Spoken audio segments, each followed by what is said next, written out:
Samhain is one of the 8 Sabbats in the Wheel of the Year, celebrating October the 31st to November the 1st in the Northern Hemisphere, and it marks the end of the harvest season and the beginning of winter, the dark time of the year.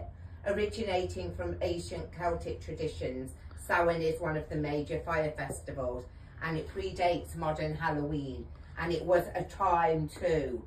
You finish the harvesting, slaughter your animals ready for your winter food stores, honouring the dead and preparing spiritually for the darker, introspective months ahead. Samhain's often referred to as the Celtic New Year, as it represents death and rebirth.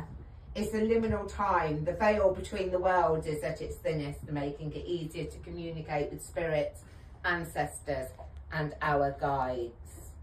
Modern pagans and witches, us, we use this time to do. We work with our ancestors. We do divination. We let go of the old things that no longer serve us and set intentions for the coming new year. Now let's look at some correspondences for Samhain. Some themes. The themes of Samhain is death and rebirth, transformation, reflection, shadow work, spirit communication, ancestral honouring.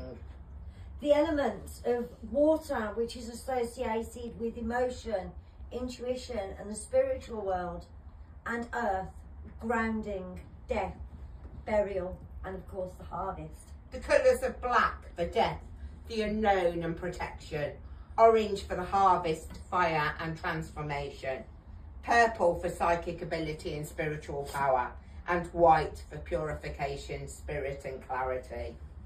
Symbols. We use skulls and bones, jack-o'-lanterns, apples, cauldrons, bats, crows, owls, candles and of course bonfires. And those herbs that we use: mugwort for divination and dreams, sage for purification, rosemary for remembrance, wormwood for spirit work, apples and pomegranates, the sacred fruits of the underworld, pumpkin, squash and root vegetables, full of seasonal abundance.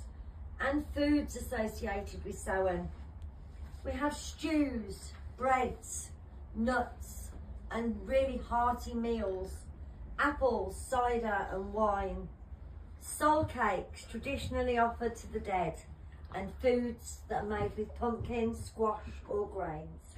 And the deities that we associate with Samhain: the crone aspect of the goddess for wisdom and endings, Krunos or the horned god, the dying god, nature's cycle, and Hecate, the Morrigan, Persephone, Anubis, Hel, deities that are all linked to the underworld and to death. Crystals: obsidian for protection and shadow work, jet for ancestral connection, smoky quartz is used for grounding, amethyst for spiritual insight, and onyx for inner strength and banishing negativity. And how to celebrate this fabulous Sabbath: create an ancestral altar with photos, offerings and candles. Hold a dumb supper, a silent meal to honour the dead. Light a bonfire or a candle to represent transformation in spirit. Divination to receive guidance for the year ahead. Meditate on what you're ready to release. And walk in nature, observing the death in the land and find peace in the cycles. So Samhain reminds us that death is not the end. It's a transformation. Just as the earth sleeps to prepare for spring, we too are invested to rest, reflect and reconnect with ourselves, our ancestors and the mysteries beyond. So as we may move into the dark half of the year, may we do so with reverence, courage and an open heart. As the veil grows thin and the darkness falls, may we remember, may we honour, may we hear the call. Blessings.